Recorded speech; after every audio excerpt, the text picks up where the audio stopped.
디모데전서 1장 1절에서 2절 말씀을 선체로 다 같이 합독으로 함께 읽습니다. 함께 합니다. 우리 구주 하나님과 우리의 소망이신 그리스도 예수의 명령을 따라 그리스도 예수의 사도된 바울은 믿음 안에서 참 아들 된 디모데에게 편지하노니 하나님 아버지와 그리스도 예수 우리 주께로부터 은혜와 긍휼과 평강이 내게 있을지어다. 아멘. 살아계신 하나님의 말씀입니다. 자리에 앉으시기 바랍니다. 코로나의 장기화로 인해서 소중한 만남들을 잃어버리고 말았습니다. 성도 간의 만남, 이웃과의 만남을 상실한 채 살다 보니 서로 관계가 서먹서먹합니다. 외로움을 느끼지도 못할 만큼 혼자 있는 것이 익숙해져 버린 것 같습니다. 그래서 이번 가을을 잃어버린 만남 회복을 위해서 소중한 만남이란 제목으로 가을 부흥 사경회를 시작하려고 합니다. 오늘 저녁부터 시작하는 부흥 사경회의 행복행전, 소중한 만남을 위해 지난 한 주간 동안의 새벽기도 통해서 우리 간절히 함께 기도하였습니다. 하나님이 우리가 기도한 준비한 이상 크신 은혜를 베푸실 줄 믿고 하나님께 감사드립니다. 성경은 한마디로 말한다면 만남의 이야기입니다. 하나님과의 만남부터 시작해서 사람과의 만남 사이에 여러 만남에 대해서 가득 찬 이야기가 성경의 말씀입니다. 오늘 말씀도 바울과 디모데의 만남의 이야기입니다. 바울 서신 중에 목회 서신으로 분류되는 세 성경이 있습니다. 디모데 전후서 그리고 디도서입니다. 목회 서신이란 선배 목사가 후배 목회자에게 경험을 통해 어떻게 하면 좋은 목회를 하는 목회자가 될 수 있을지를 교훈하고 안내하는 편지의 말씀입니다. 그래서 이 바울이 디모데에게 쓴 이 디모데 전후서도 목회 서신이라고 부릅니다. 먼저 바울은 본문 2절을 통해 이렇게 말씀합니다. 함께 2절 말씀을 합독합니다. 함께 합니다. 믿음 안에서 참 아들 된 디모데에게 편지하노니 하나님 아버지와 그리스도 예수 우리 주께로부터 은혜와 긍휼과 평강이 내게 있을지어다. 이렇게 말씀하고 있습니다. 이 말씀은 바울이 디모데를 얼마나 사랑하고 있는지를 알게 하는 말씀이에요. 바울이 디모데를 참 아들 된 디모데라고 부르고 있기 때문입니다. 여러분, 그렇다면 바울은 왜 믿음으로 낳은 아들 디모데에게 이 편지를 써서 보낸 것일까요? 바울은 4차례의 선교 여행을 했습니다. 바울의 삶은 여행의 연속이었어요. 가만히 있질 못해요. 이것저것 다니면서 예수님을 전하는데 목숨 걸고 여행하는 것이 4차례의 선교 여행을 갔습니다. 그리고 로마로 잡혀갑니다. 그렇게 로마에 있는 동안에 그는 어느 정도의 자유가 보장된 가택 구금을 당하고 있었습니다. 이 기간 동안 바울은 에베소와 골로새와 그리고 빌립보 지역에 세운 교회들에게 편지를 보냅니다. 그리고 빌레몬에게는 달아난 노예 오네시모를 형제로 받아들일 것을 부탁하는 글을 보내게 됩니다. 그런데 디모데는 바울의 부탁을 받고 에베소의 교회에서 사역을 하고 있었습니다. 당시 디모데는요, 거짓 교사들과 맞서 교회의 여러 문제들을 해결하느라 힘든 시간을 보내고 있었습니다. 바울은 바로 이 어려운 상황 속에서 목회하고 있는 디모데를 격려하고 또 어떻게 하면 그 어려움을 잘 이겨낼 수 있는지를 알려주기 위해서 편지를 보낸 것입니다. 이 디모데 전서를 읽다가 보면 디모데에게 믿음의 아버지 바울이 있다는 것이 얼마나 든든했을까 하는 생각을 하게 되었습니다. 또 바울에게는 디모데 같은 훌륭한 믿음의 동역자이며 위로자가 되는 디모데가 있다는 것이 얼마나 행복했을까 하는 생각을 하게 됩니다. 결국 바울이나 디모데 서로가 서로에게 위로가 되는 만남이 된 것입니다. 여러분, 사람이 누릴 수 있는 복 여러 가지가 있어요. 여러분, 복 중에 복이 좋은 환경에서 태어나는 거예요. 집안 좋은 데서 태어나는 것. 그리고 사업에 성공하는 것, 복 중에 복입니다. 그리고 건강하게 오래 장수하는 것 등 많은 복들이 있습니다. 하지만 그 중에 최고의 복은 뭐냐면 사람 잘 만나는 복이에요. 한번 따라 합시다. 나에게 사람 잘 만나는 복을 주시옵소서. 사람 잘 만나는 복이 최고의 복이에요. 아무리 많은 복을 받고 누려도 사람 하나 잘못 만나면 어떻습니까? 그 모든 복들이 다 무용지물이 되고 또 고통 가운데 살아가게 됩니다. 혹 여러분 중에 만남에 대한 기쁨보다는 만남의 아픔과 상처가 없으십니까? 그래서 사람 만나기가 두렵고 힘들어 하시는 분은 없으신지요? 저 또한 그런 경험이 있습니다. 철없던 시절에는요, 그저 사람 만나는 게 너무 좋아서 마냥 즐거워했어요. 그래서 만나자 하면 멀리도 가고요, 가까이도 가고 만나는 게 너무 좋은 거예요. 그런데 제가 중년을 지내면서 사람과의 만남들이 매우 조심스럽고 신중해졌습니다. 왜요? 만남의 아픔이 있었기 때문입니다. 오늘 우리가 읽은 짧은 말씀만 해도 만남의 축복의 주인공 두 사람이 나옵니다. 바울과 디모데입니다. 이 두 사람은 막역한 사이가 아닙니다. 또 친척이나 형제와 같은 피를 나눈 사이도 아닙니다. 그렇다고 나이가 엇비슷한 사이도 아닙니다. 그런 그들이 만난 것입니다.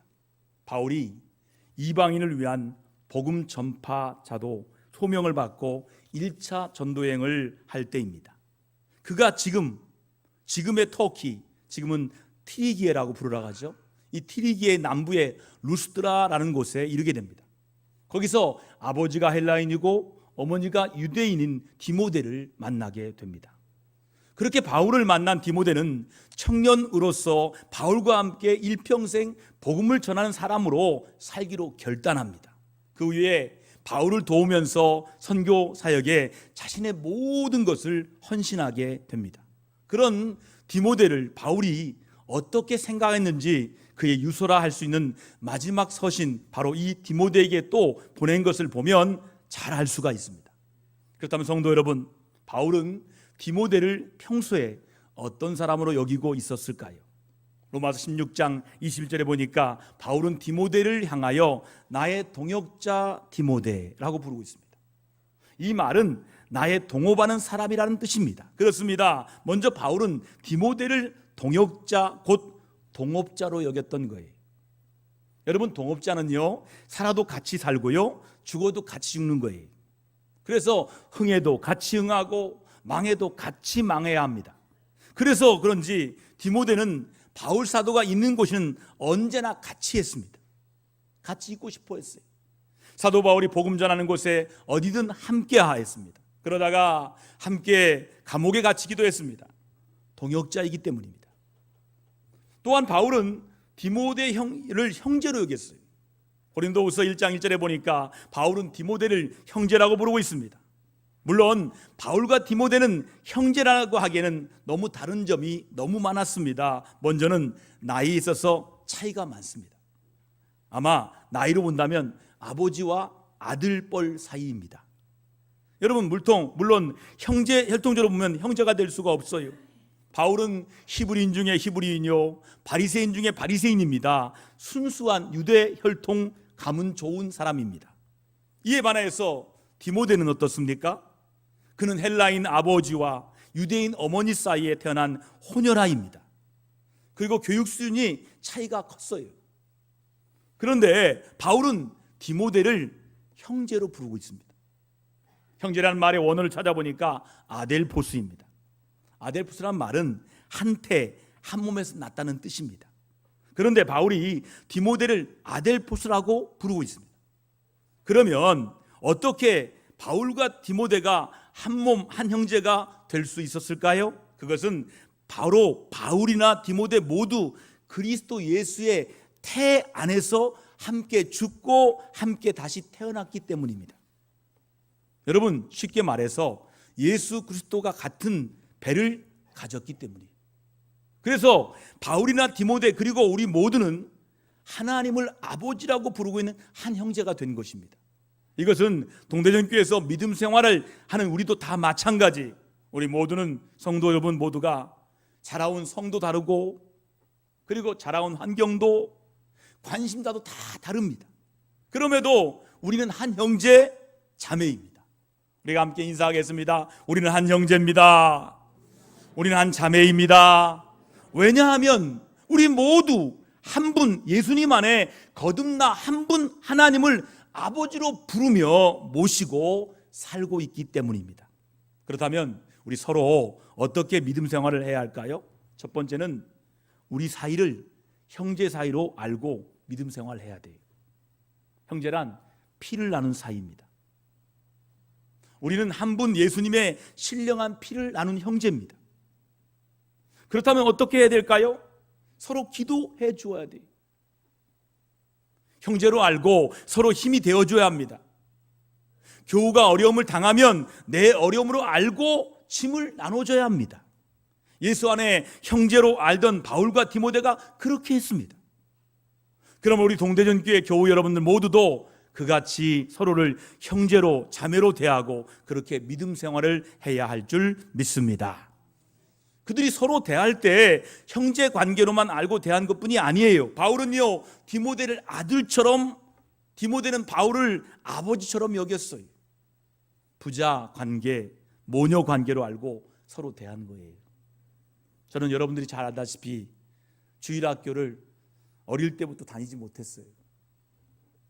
청소년부 때부터 다녔어요. 물론 앞에 어릴 때는 성탄절에는 갔어요. 시골 교회. 그런데요, 제가 천안에 떨어져서 교회 다녔는데 고등학교 1학년 때 교회를 다니다 보니까 막 교회 안에도 막 여러 가지 알력이 있더라고요. 저는 아무도 없잖아요. 그래서 마지막 기도하고 이 교회를 떠나야겠다 생각하는데 뒤에서 어느 권사님이 끌어안는 거예요. 그리고 했던 말이 지금도 기억나요. 너 내 아들이다. 정말 그분은 저를 당신의 아들같이 대해줬어요. 누가 뭐라 하면 막아주고요. 저 친구 큰 종이 될 거야. 내가 예언받았거든. 그러면서 막아주셨어요. 아마 그분이 없었으면 저는 목사가 못됐을 거예요. 아니, 교회를 떠났을 겁니다. 여러분, 교회 안에서 부자지간 모녀 관계로 만나야 돼요. 영적 아비로, 영적 어미로 만날 때 교회가 든든해지는 거예요. 오늘 2절 말씀에 보니까 바울은 디모데를 믿음 안에서 참 아들 된 디모데라고 부르고 있습니다. 본문의 정황으로 봐서 디모데는 아버지가 일찍 돌아간 듯합니다. 그런데 바울은 디모데를 믿음 안에서 참 아들 디모데라고 말하고 있습니다. 비록 핏줄은 다르지만 디모데를 아들같이 받아들인 것입니다. 우리가 보통 아들이라고 말할 때 헬라어 원어 성경에 보니까 두 가지 뜻으로 나와 있습니다. 하나는 휘오스입니다. 휘오스. 이 말은요, 보통 부모에게서 자식이 태어났을 때 사용하는 단어가 휘오스입니다. 다음은 테크논입니다. 이 단어는요, 영적 정신적인 신앙적 관계를 일컬을 때 씁니다. 바로 이 바울과 디모데 사이에 이미 이 테크논이 쓰여져 있습니다. 테크논. 그렇다면 우리는 어떻습니까? 여러분, 우리에게 바울과 같은 영적인 자녀가 있습니까? 우리가 전도하고 또 우리가 기도하고 말씀으로 양육하여 기른 믿음의 아들, 딸이 있으십니까? 그런데 바울 사도는요, 세 사람의 믿음의 자녀들을 두고 있었어요. 먼저는 디도입니다. 디도서 1장 4절에 보니까 바울은 그를 가리켜서 믿음을 따라 나의 참아들 디도라고 부릅니다. 그 다음은 오네시모입니다. 빌레모서 1장에 보니까 갇힌 자 중에 낳은 아들 오네시모라고, 오네시모 역시 아들로 부르고 있습니다. 그리고 오늘 본문에 디모데가 있습니다. 그렇다면 믿음 안에서 아버지와 자녀가 된 사이는 어떻게 해야 될까요? 먼저 축복을 해야 됩니다. 축복을 해야 돼요. 부모된 성도는요, 영적 자녀들이 잘 되도록 복을 빌어줘야 돼요. 예수 잘 믿고 하나님 잘 섬기는 가운데 그는 하는 일이 잘 되고 그 가는 길이 형통하도록 축복해야 됩니다. 자녀된 성도는 영적 부모님이 주님 앞에 설 때까지 심령이 평안한 가운데 건강하게 살아가시도록 기도해 드려야 됩니다. 오늘 2절 말씀 보니까 바울 역시도 영적 아들 디모데에게 이렇게 축복합니다. 우리 축복의 말씀 같이 읽습니다. 함께 합니다. 하나님 아버지와 그리스도 예수로 우리 주로부터 은혜와 긍휼과 평강이 내게 있을지어다 라고 축복을 합니다. 그를 생각할 때마다, 그 이름을 부를 때마다 이렇게 잘 되기를 빈 것입니다.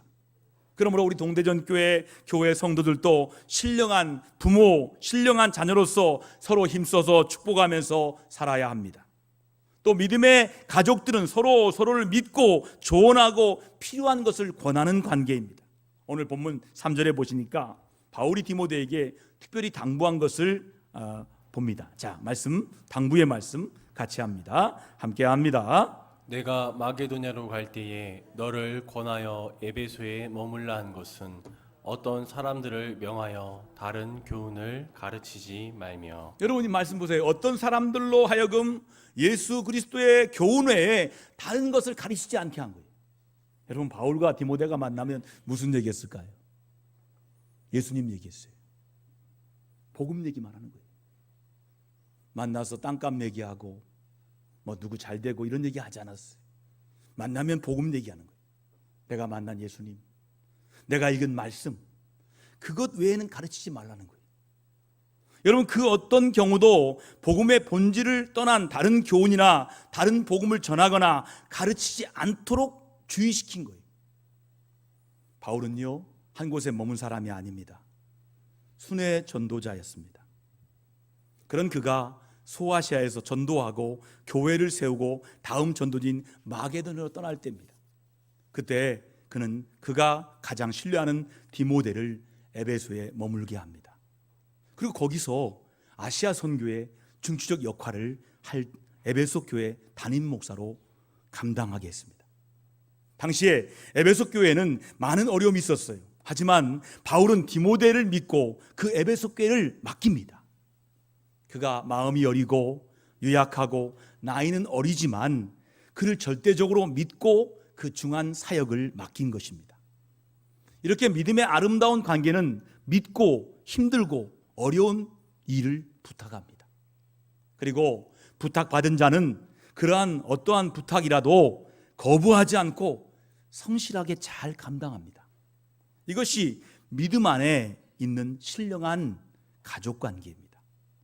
그리고 마지막으로 믿음의 관계는 서로 위로받고 위로하는 관계예요. 자, 디모데후서 4장 9절을 보면 통해 바울은 디모데에게 말씀하잖아요. 너는 어서 속히 내게로 오라. 바울이 이제 순교할 장면이 눈에 떠올라요. 내가 곧 주님께 돌아가겠구나. 감옥에 있는 동안에 마지막 목회서신 디모데후서에서 이렇게 말합니다. 디모데야, 너 어서 속히 내게로 오라. 왜 오라고 한 걸까요? 물론 디모데가 보고 싶어서입니다. 그러면서도 또한 디모데를 보고 위로를 받고자 해서입니다. 믿음 안에 신령한 권속이 된 성도들 간에는 서로를 향한 그리움이 있습니다. 서로 보고 싶고요. 그리고 서로 만나고 싶어 합니다. 그런데 그렇게 해서 보고 만나게 되면 어떻습니까? 새 힘을 얻습니다. 큰 위로를 얻습니다.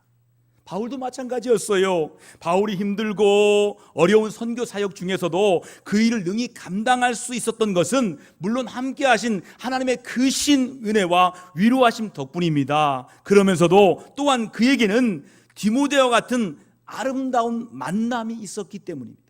사랑하고 절대 믿을 수 있는 디모데와 같은 믿음으로 낳은 아들이 있어서입니다. 그러므로 성도 여러분들 가운데도 바울과 디모데와 같은 아름다운 만남이 있어지기를 기원합니다. 그래서 서로를 위해서 일평생 축복하고 축복받으며 서로 통해 위로받고 감사하는 역사가 넘쳐나기를 예수님의 이름으로 축원합니다. 여러분 잘못된 만남은요 서로 망하게 합니다. 근데 좋은 만남은 사람을 살립니다. 한쪽 팔이 없는 한 거지가 어느 부잣집에 구걸을 하러 갔습니다. 그런데 그 부잣집 주인이 대문 밖에 있는 저 벽돌을 이쪽으로 옮겨서 쌓으시면 내가 돈을 드리겠습니다 라고 했습니다. 그러다 거지가 불평합니다. 아니 부인, 한쪽 팔이 없는 것 보이지 않소? 내가 어떻게 그런 일을 시키십니까? 나에게 어떻게 일을 시킵니까? 라고 말했어요. 그 말을 들은 부인은 아무 말 없이 한 손으로 벽돌을 옮겼습니다. 그렇게 몇 번 왔다 갔다 하면서 벽돌 몇 개를 옮긴 후에 부인이 이렇게 말합니다. 나도 한 손으로 이 벽돌을 옮겼습니다. 그런데 당신은 왜 못하십니까? 그러자 거지가 마음을 고쳐먹어요.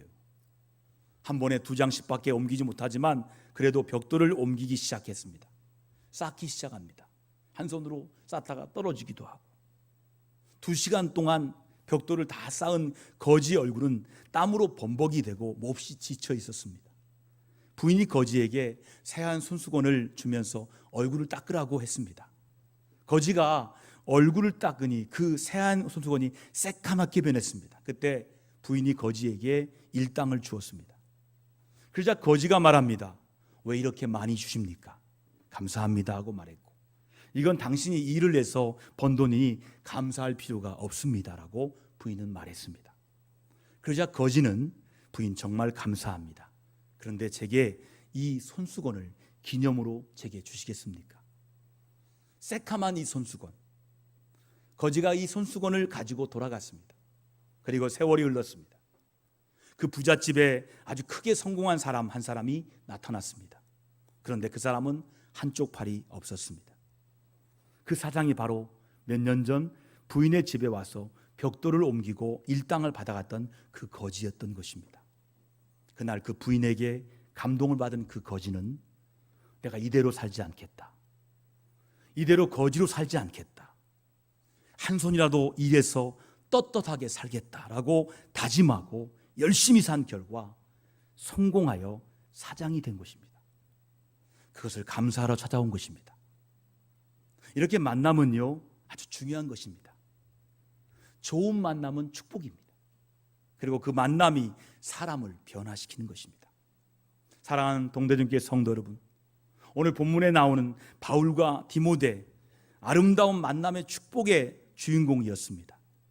그 만남을 통해 믿음 안에서 세상 가족 관계를 뛰어넘어서 하늘 가족 관계가 만들어졌기 때문에, 여러분, 믿음 안에서 영적 아비가 되고 영적 아들이 되는 예수 그리스도 안에서 한 형제가 되는 신령한 관계가 되었기 때문입니다.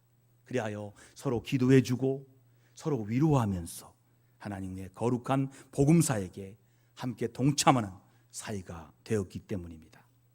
제가 어제 토요일에 어느 교회 집사님과 통화를 한 1시간 했습니다. 저희 교회 다니는 분이 아니에요. 목사님 집회하신다며요? 네, 합니다. 목사님 제목이 참 좋아요. 좋지요? 오세요. 했더니 목사님, 저는 코로나가 행복했대요. 왜요? 코로나 전에는 동안은 예배 끝나고 그냥 돌아가는 거예요. 그 전에 어땠는데요?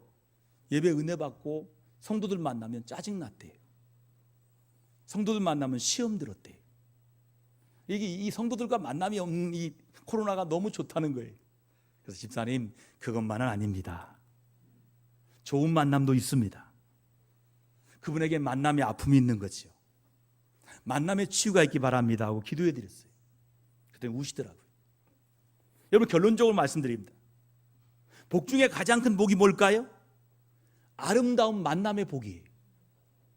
여러분, 주님 안에서 신령한 관계를 갖고 동대전 교회를 통해서 가장 아름다운 주님과의 만남을 갖게 된 성도 여러분 모두에게도 바울에게 디모데의 만남을 통해 주셨던 그 참된 기쁨과 위로가 넘쳐나시기를 예수님의 이름으로 축원합니다.